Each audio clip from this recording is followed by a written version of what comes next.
दोस्तों, हमने पिछली 2 वीडियोस में जाना कैसे विदेशी हमलावरों के आक्रमणों को रोककर और मुगल सल्तनत की दीवारों को तोड़कर छत्रपति संभाजी महाराज की 20,000 की सेना ने किस तरह औरंगजेब की 8 लाख की सेना को दौड़ा दौड़ा के मारा।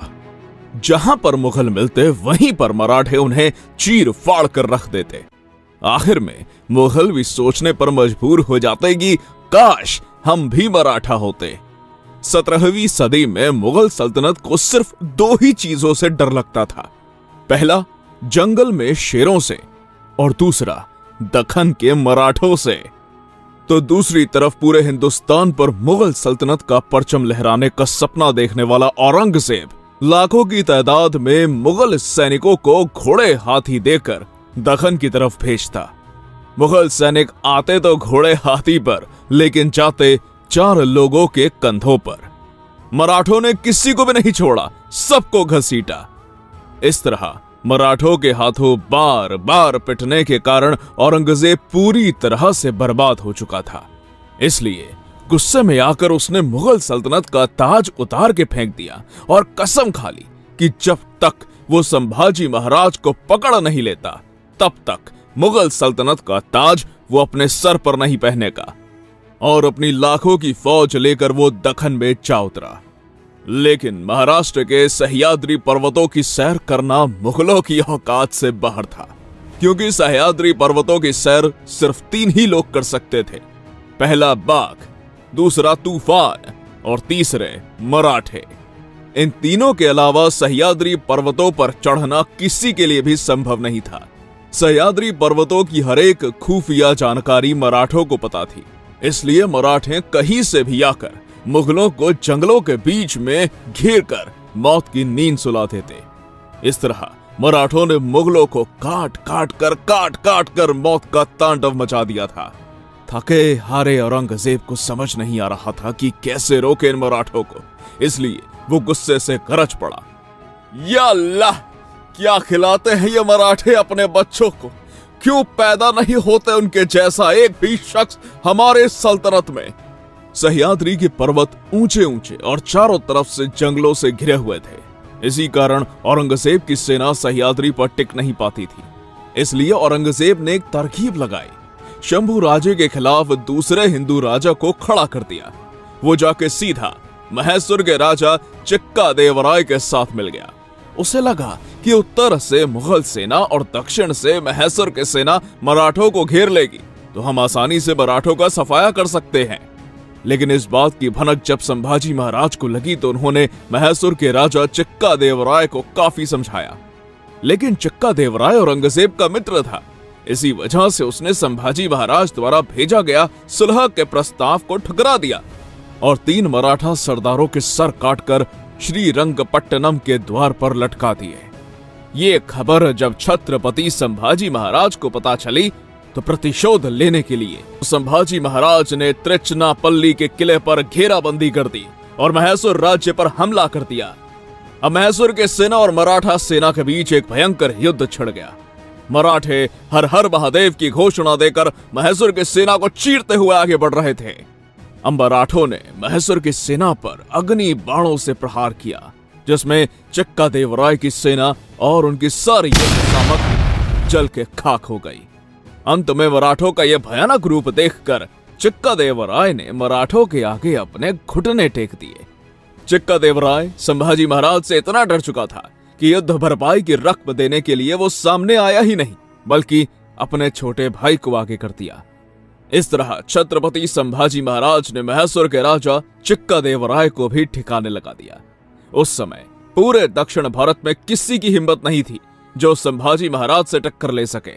दक्षिण भारत में मार खाने के बाद अब औरंगजेब गोवा के पुर्तगालियों के साथ मिल गया। गोवा में पुर्तगालियों द्वारा हिंदुओं को जबरन धर्म परिवर्तन करना अपने चरम सीमा पर था, पर शंभू राजे भी कहाँ रुकने वाले थे। गोवा में हो रहे हिंदुओं के अत्याचारों की खबर जब संभाजी महाराज को लगी तो उन्होंने तुरंत अपना मोर्चा गोवा की तरफ निकाला और हिंदुओं का धर्मांतरण करने वाले पुर्तगालियों को पेड़ से लटका लटका के मारा। अफ्रीका से आए हुए सिद्धियों को भी नहीं छोड़ा, सबको घसीटा। एक साथ 12 से भी ज्यादा सल्तनतों को धूल चटा दी थी इस अकेले शेर ने। दोस्तों, यहाँ पर ध्यान देने वाली बात यह है कि इस हिंदुस्तान की धरती पर छत्रपति संभाजी महाराज एकमात्र ऐसे योद्धा थे जिन्होंने अपने 9 साल के शासनकाल में 120 से भी ज्यादा युद्ध लड़े। और इसमें गजब की बात यह थी कि उसमें से वो एक भी युद्ध नहीं हारे। अजिंक्य योद्धा जिसे कोई हरा नहीं सकता, जिन्होंने अपने पिता छत्रपति शिवाजी महाराज के हिंदवी स्वराज्य को एक नई बुलंदी पर पहुंचा दिया था। इस तरह छत्रपति संभाजी महाराज और औरंगजेब के लगातार युद्ध संघर्ष में दक्षिण भारत की आदिल शाही और कुतुब शाही, ये दोनों इस्लामिक सल्तनतें हिंदुस्तान के नक्शे से गायब हो गई। अब औरंगजेब समझ चुका था कि इसको हम ऐसे खुले मैदान में नहीं हरा सकते, इसलिए उसने संभाजी महाराज के खिलाफ षड्यंत्र रचना शुरू कर दिया। और एक दिन संभाजी महाराज अपनी सेना को दूसरी तरफ भेजकर राजनीतिक काम के चलते संगमेश्वर के रास्ते से गुजर रहे थे। तभी कुछ अपने ही गद्दारों ने धन की लालसा में इस गुप्त रास्ते की जानकारी मुगल सरदार मुकर्रब खान को दे दी। इसलिए बिना देर गवाए मुकर्रब खान की 12,000 की सेना ने संभाजी महाराज को चारों ओर से घेर लिया। 8 लाख की सेना संभाजी महाराज का कुछ उखाड़ नहीं पाई, लेकिन अपने ही लोगों द्वारा की गई विश्वासघाती के कारण 12,000 से कैद होना पड़ा। संभाजी महाराज और उनके मित्र कवि कलश को कैद कर लिया गया। यह खबर जब औरंगजेब को पता चली तो उसने आदेश दिया कि इन दोनों काफिरों को विदूषक के कपड़े पहनाएं, दर्दनाक यातनाएं देकर ढोल नगाड़े बजाकर पूरे शहर में घुमाओ।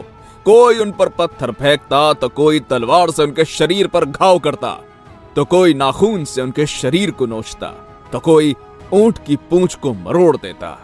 शरीर का ऐसा कोई अंग नहीं बचा था जिससे खून ना निकलता हो।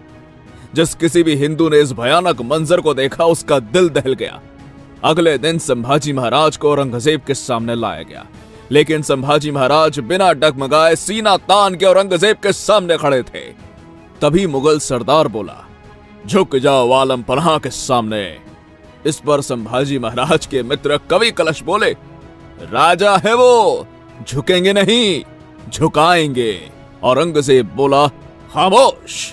और तख्त से नीचे उतरकर उसने अपने अल्लाह का शुक्रगुजार किया। उसकी आंखों से मानो खुशी के आंसू टपक रहे थे।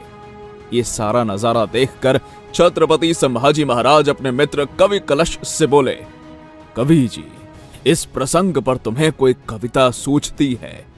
कवि कलश बोले, हां राजे, क्यों नहीं। पूरा मुगल दरबार हिल गया। मौत के मुंह में यह संभाजी और इसे कविता सुननी है। इस घटना पर मुगल इतिहासकार काफी खान लिखता है, वो फूटी किस्मत का वो कवि कलश हिंदी में उत्तम कविताएं करता था। उसके शरीर के सारे हिस्से जकड़े हुए थे, सिर्फ आंख और जुबान के सिवा कुछ नहीं हिल रहा था।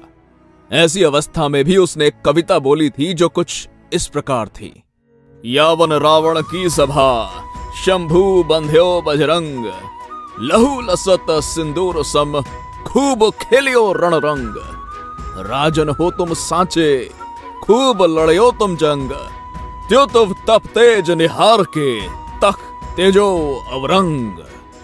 इसका मतलब था कि मुगल रावण की सभा में संभाजी महाराज को ऐसे बांध के लेके जा रहे हैं कि जैसे कि वो खुद बजरंगबली हनुमान हो, और संभाजी महाराज के बदन से बहता लहू जैसे हनुमान जी के शरीर पर लिपटा हुआ सिंदूर लग रहा है।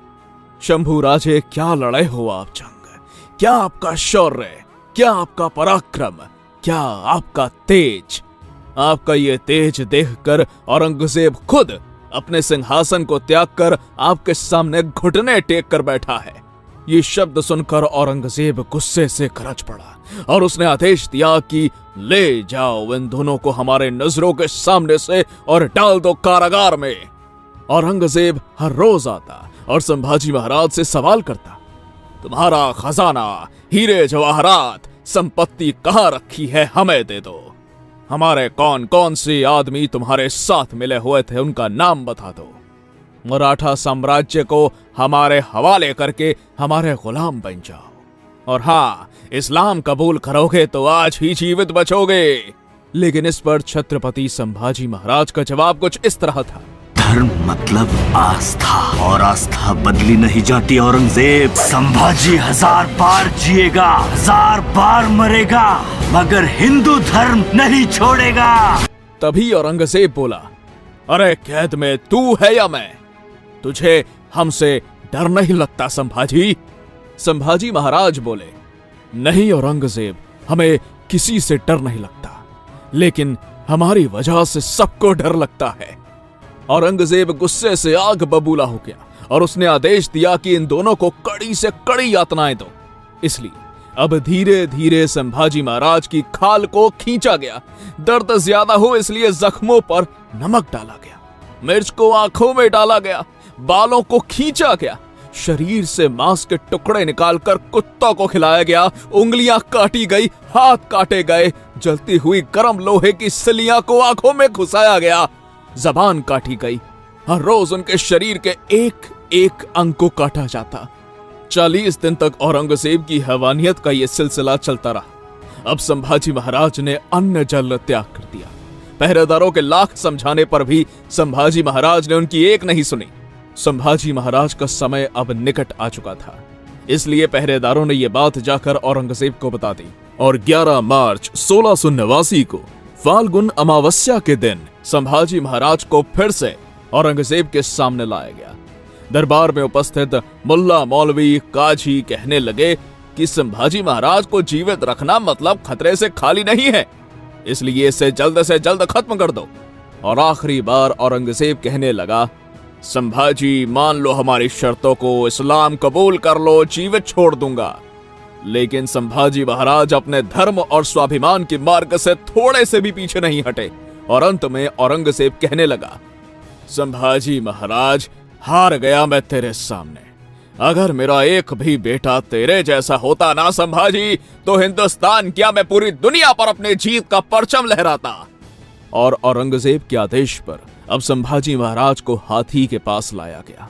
वहां पर उनके शरीर के टुकड़े टुकड़े करके उनके सर को औरंगाबाद यानी आज के छत्रपति संभाजी नगर और वहां से बुन्हाणपुर और बाद में दिल्ली के दरवाजे पर लटका दिया गया। मौत अगर सर पर हो तो इंसान न जाने कुछ भी बड़बड़ाने लगता है, लेकिन संभाजी महाराज स्वाभिमानी थे। उन्होंने नहीं कहा मुझे छोड़ दो, माफ कर दो, शरण दे दो। वो चाहते तो बाकी राजाओं की तरह औरंगजेब के सामने झुककर अपने लिए बड़े बड़े महल बनवाकर आराम से जिंदगी जीते, लेकिन धर्म और स्वाभिमान का सौदा उन्होंने कभी नहीं किया। अगर हमारे पैर में कांटा भी चुभ जाता है तो हम 8 दिन पैर को लेकर बैठ जाते हैं। तो सोचो उस समय संभाजी महाराज ने कैसे सही होगी यह दर्दनाक पीड़ा। किसके लिए, क्यों? अपने पिता छत्रपति शिवाजी महाराज के हिंदवी स्वराज्य के सपने के लिए, राष्ट्र धर्म के लिए। अंत में वो दुष्ट औरंगजेब कहता रहा, सचमुच छावा था छावा शेर का। हमने आंखें निकाल दी उसकी, लेकिन उसकी आंखें नहीं झुकी हमारे सामने। हमने जबान काट दी उसकी, लेकिन उसकी जबान से नहीं मांगे उसने रहम के 2 लफ्ज। हमने हाथ काट दिए उसके, लेकिन नहीं फैलाए उसने हाथ हमारे सामने। हमने पांव काट दिए उसके, लेकिन नहीं घुटने टेके उसने हमारे सामने। हमने गर्दन काट दी उसकी, लेकिन नहीं झुकी उसकी गर्दन हमारे सामने। सचमुच छावा था छावा शेर का।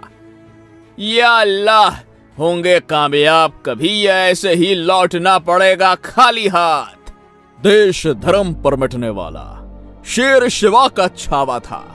महापराक्रमी परम प्रतापी एक ही शंभू राजा था। बाद में मराठों ने छत्रपति संभाजी महाराज के शरीर के टुकड़ों को जमा करके उन पर अग्नि संस्कार किया। छत्रपति संभाजी महाराज की चिता की जलती हुई आग की लपटें हर मराठा के शरीर पर लग चुकी थी। अब हर मराठा हिंदवी स्वराज्य के चिंगारी को अपने अंदर तेजी से भड़का रहा था और एक दिन इस चिंगारी ने औरंगजेब को इसी महाराष्ट्र की मिट्टी में दफन कर दिया। औरंगजेब वापस कभी दिल्ली लौट न सका।